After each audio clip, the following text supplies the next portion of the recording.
The growing gap between the rich and the poor in United States and also in the world is a major concern for each and every person. It's not just a concern for an individual, but for the community also.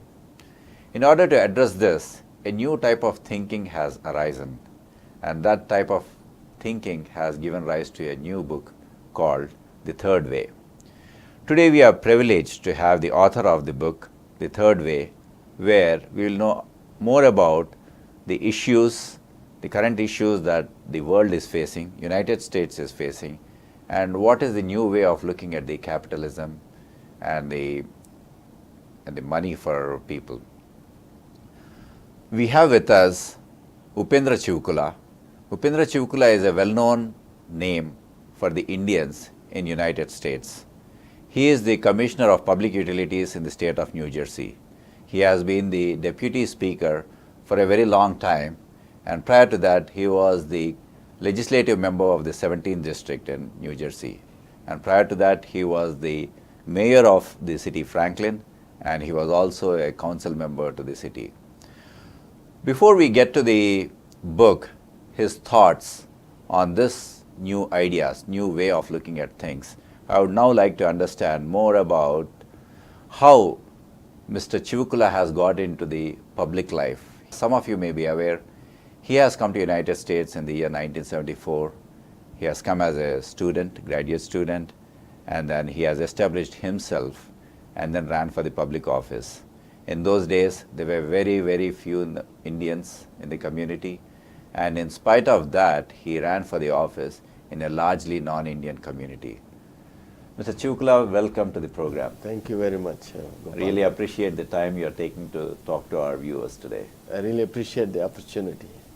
Excellent. So before we come to the details about the book and the new way of looking at the capitalism and how it can resolve the current issues, the gap between the rich and the poor, I would first like to understand a little bit about your motivation to run for public office, especially in the years when there were very few Indians in this community. Yes, no, in the early 80s, late 80s, the population of Indian Americans was not that great, and wanted to get the community involved in the political process, electoral process, through grassroots politics. I think that's the key word, is grassroots, because we have very few numbers, and trying to get them to register to vote and trying to have them participate in local, state, and federal elections as volunteers. That was my motivation, and I got started that in 1986-87 time frame. I worked with an organization called Indian American Forum for Political Education, and where we started presenting issues of concern to Indian Americans and to various congressmen and senators, and that's how I got started. And the opportunity came along, and went into the mainstream politics, and where I was able to become the chairman of the Democratic Party in Franklin Township, where I changed the elections from nonpartisan to partisan, and then that gave me a real opportunity in 1997 to run for town council, where I got elected. In 1998, I became a deputy mayor, and in 2000, I became a mayor. And year 2001, right after 9/11, 6 weeks after 9/11, I ran for the General Assembly in New Jersey, and I am very happy to say that I was the first Indian American elected to the New Jersey State Assembly in the year 2001, and I started working in 2002 as an assemblyman. And 4 years later, I became a deputy speaker of the General Assembly, and I chaired the Assembly Telecommunication and Utilities Committee, where I advanced a number of legislations in the area of energy, and especially renewable energy, the solar energy, wind energy, offshore wind, and various other renewables. And I'm very proud that I represent not only the Indian American community, but the mainstream community. That's really great.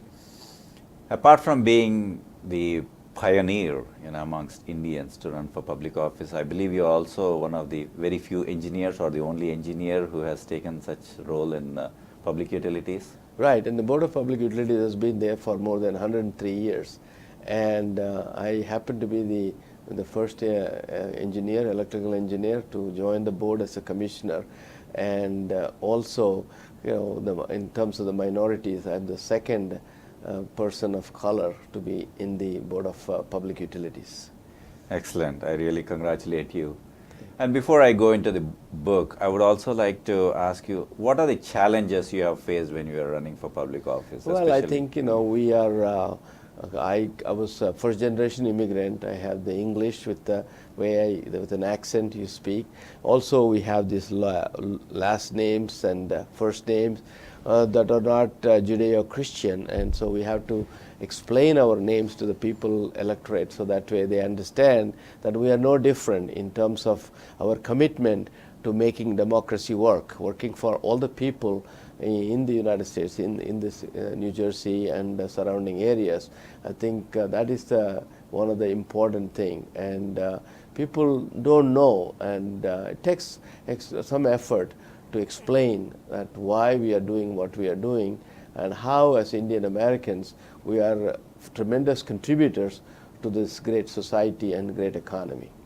So apart from being a legislator, apart from being a past mayor, a council member, about being a deputy speaker, and now a commissioner, now you have added a new title to yourself, which is a co-author. You are the co-author for the book called The Third Way. So can you tell about the reasons why this book was written and what has motivated you to write this? To look at the income divide, and the income inequality in America and the entire world is growing very rapidly, and we're trying to understand what is the root cause behind that. And the founding fathers of America have the first four presidents, Washington, Adams, and Jefferson and Madison. They all talked about this idea about having broad-based ownership. And in President Abraham Lincoln, through the Homestead Act, he was giving 168 acres of land to Americans to go west and make it productive. And at that time, it was the productivity required about 90% capital and 10%, 90% labor and 10% capital. And in the 21st century, when you are looking at it, the capital is growing much rapidly because of the technological advances. The contribution of labor is about 10%, and the contribution of capital is 90%. And when you look at that and say, what is happening? In the United States, we have increased the minimum wage at the federal level 29 times, but nothing has changed. And if you also, the Congressional Budget Office has come up with a study saying that the top 1%, their income is growing at 275%, whereas the rest of us is staying the same, or actually not increasing very slightly.